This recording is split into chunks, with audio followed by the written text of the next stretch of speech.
Welcome to Monday Night Sessions at Studio 1.1D in downtown Dover, New Hampshire. Tonight I have the pleasure of interviewing eyenine, and we're going to jump right into the interview questions. And Mike, hi. How are you? Good. How are Good you? to see you. See you. Thanks for coming in. No problem. Right on. Mr. Dion, Michael Gene Dion, also known as eyenine. When did eyenine start? What was the birth of eyenine? Well, eyenine started when I was in high school. I think I was a junior or maybe possibly a senior. And I got this program. It was Hip Hop EJ Special Edition on my computer. And I started making beats. And I've always been writing since I was like 5 or 6. And one of my friends, Jason Brockney, told me to put one of my poems to the beat. And it ended up sounding good. So it kind of spawned from there. That's how it originally started. eyenine at first was like a group of kids. It was me, Jason Brockney, Matt Tatro, Miles Tufts, a bunch of other kids, Alex Cephalo. Was there some sort of like influence that made you choose hip hop over some other musical genre?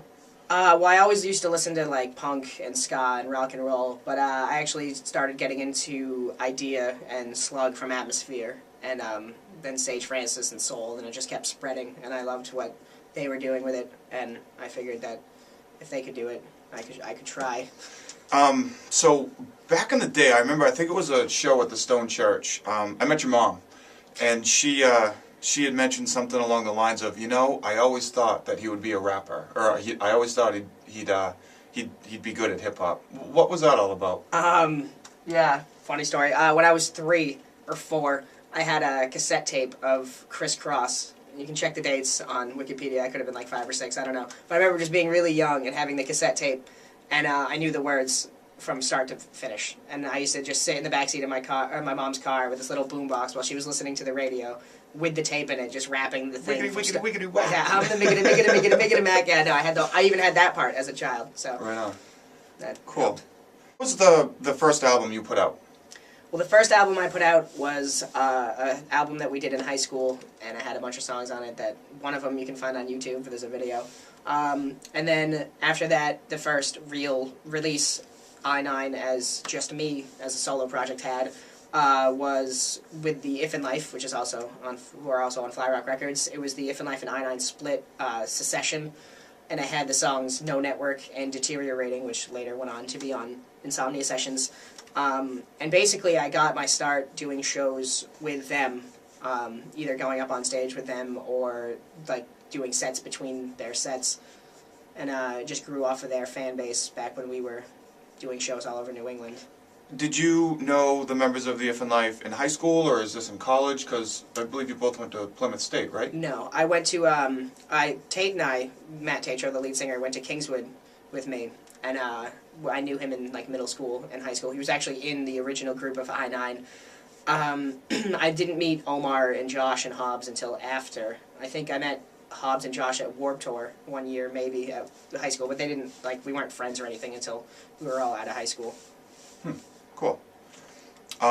So for the fans of eyenine, this is a pointed question. I'm going to ask them directly. I know there's a few of you out there that want to know the answer to this. Why the hell is Afraid to Dream taking so goddamn long, and how long have you been working on it? I've been working on Afraid to Dream since I was 18 years old, so 7 years. And there's been many incarnations of it. I've finished it so many times and then just completely reworked it, revamped it. There's probably, I think, a good 20 to 25 songs, full songs that I've recorded and cut and just deleted any memory or history of. Never want those to show up in public.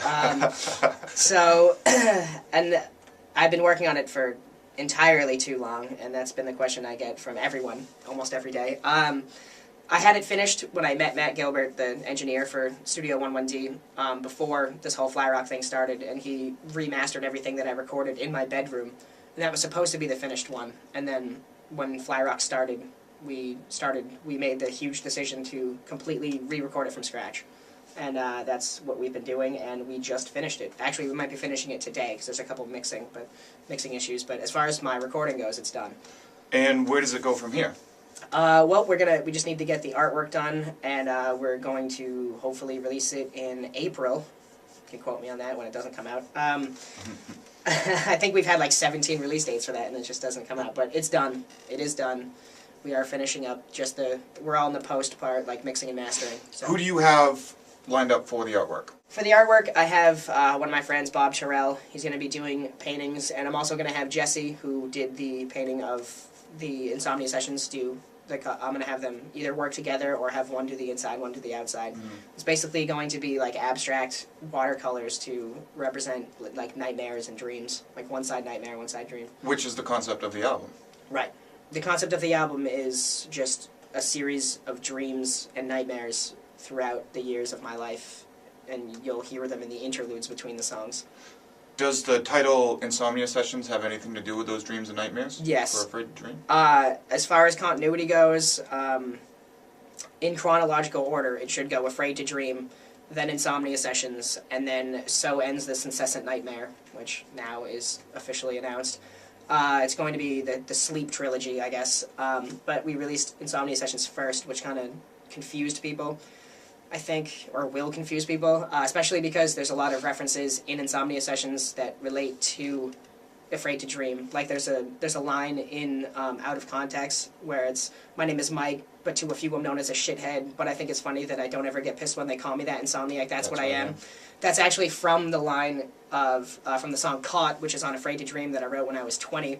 And it's, my name is Mike, to a few I'm known as Michael, but just because you know me doesn't mean you get the right to call me that, Insomniac. So it's like, there's throw-ins like that, and I actually say in the Insomnia Sessions to the one who caused me to be afraid to dream. So Yeah. It's pretty much like, once all three of them come out, you can actually listen to them in the right order, and it will make one long, cohesive story.